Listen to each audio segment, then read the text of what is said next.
সিলেট আন্তর্জাতিক ক্রিকেট স্টেডিয়ামে চলছে বাংলাদেশ জিম্বাবুয়ে টেস্ট সিরিজের প্রথমটি। টেস্টকে সামনে রেখে বিসিবি টিকিটের দাম কমিয়ে সর্বনিম্ন মূল্য 50 টাকা নির্ধারণ করেছে। তবুও স্টেডিয়ামে দর্শক নেই একেবারেই। স্টেডিয়ামে গেটের বাইরে টিকিট কাউন্টারগুলো একেবারেই ফাঁকা। টিকিট কাউন্টার থেকে স্টেডিয়ামের মূল গেট একটু ভিতরে। টিকিট কাউন্টারের সামনে নেই কোনো ব্যানার। প্রচারণার ন্যূনতম একটা বিষয় আছে, সেই বালাই নেই এখানে। দর্শক আসবে কোথা থেকে? মাঝে মাঝে একজন দুজন করে দর্শক ঢুকছে মাঠে। তারা বলছেন ক্রিকেটের খবর রাখেন বলেই ভালোবাসা জায়গা থেকে মাঠে আসছেন খেলা দেখতে। খেলা দেখার জন্য খুবই আগ্রহ, তাই তাদেরকে নিয়ে আসলাম আর কি খেলা দেখতে। অনেক ভালো লাগতেছে।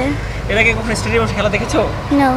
খুব ইচ্ছা ছিল স্টেডিয়ামে এসে খেলা দেখার জন্য, আসলাম। আজ ভাই সাথে নিয়ে আসলো, আসেন গিয়ে খেলা দেখে আসলাম, খুব ভালো লাগতেছে। বাংলাদেশ ক্রিকেট টিমকে ভালোবাসি বলেই খেলা দেখতে এসেছি।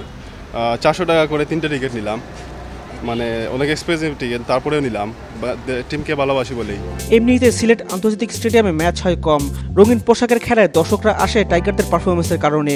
খেলা দেখতে আসা দর্শকরা বলছেন টেস্টে বাংলাদেশের পারফরমেন্স ভালো না হয় দর্শক কম হওয়ার কারণ।